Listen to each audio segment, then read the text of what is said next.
Hello friends, Z to Z classes में आपका स्वागत है। आज हम जो एडीओ भर्ती हैं उनकी योग्यता, आयु सीमा और उनकी वेतन कितनी होती है इनके बारे में बात करने वाली है और इन्हीं के साथ साथ इसका सिलेबस देखने वाली है। तो चलिए वीडियो स्टार्ट करते हैं। तो सबसे पहले इनकी शैक्षणिक योग्यता के बारे में बात कर लेते हैं। तो इनकी शैक्षणिक योग्यता है आप किसी भी सब्जेक्ट से ग्रेजुएशन किए हो। ठीक, इनकी शैक्षणिक योग्यता के अंतर्गत आप बीए, बीकॉम और बीएससी किए हों, ये इनकी शैक्षणिक योग्यता है। अब बात कर लेते हैं इनकी आयु सीमा की। तो इनकी आयु सीमा है 20 साल से लेकर के 35 साल तक। यदि आप ओबीसी, अनुसूचित जाति और अनुसूचित जनजाति के अंतर्गत आते हैं तो आपको आयु सीमा में 5 साल की छूट मिलेगी। और बात कर लेते हैं इनकी सैलरी की। तो इनकी सैलरी सीजी व्यापम के द्वारा दी जाती हैं, जो कि काफ़ी अच्छी सैलरी होती हैं। तो अब बात कर लेते हैं इनके जो सिलेबस की कि कौन कौन से सिलेबस है इसमें और किसके किसके अंतर्गत से आपको सवाल पूछे जाते हैं।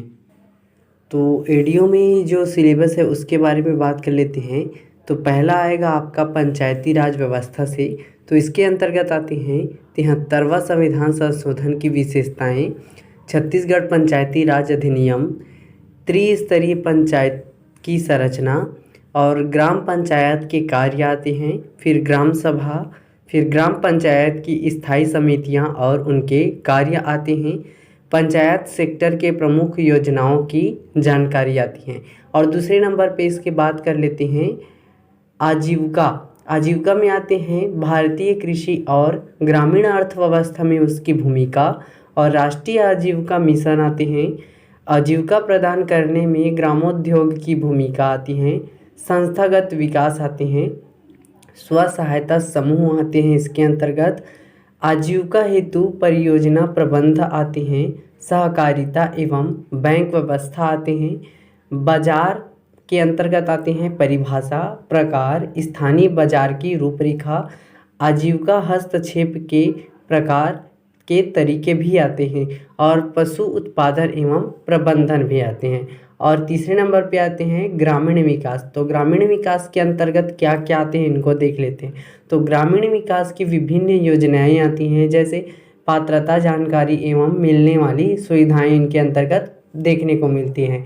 और ग्रामीण विकास योजनाओं की जानकारी आती है।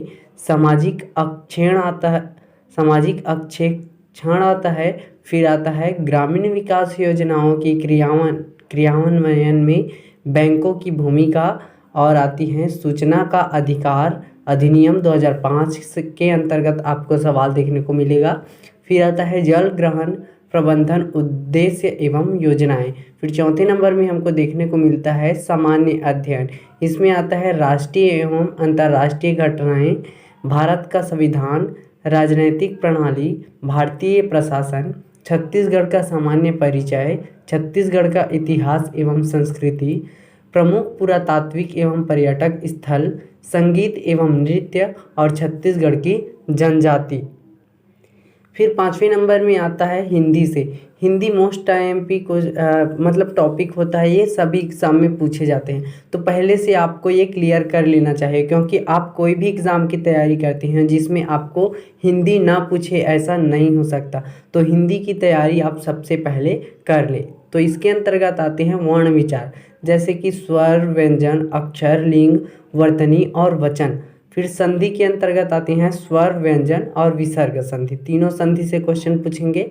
फिर आते हैं शब्द विचार। शब्द विचार में आते हैं तत्सम, तद्भव, देशज, विदेशी शब्द और पर्यायवाची शब्द, विलोम शब्द और अनेकार्थी शब्द पूछे जाते हैं। फिर आपको पूछे जाते हैं शब्द रचना से। इसके अंतर्गत आते हैं उपसर्ग, प्रत्यय, समास, अनेक शब्दों के लिए एक शब्द, और फिर पद व पद भेद आते हैं, वाक्य विचार और रचना आते हैं।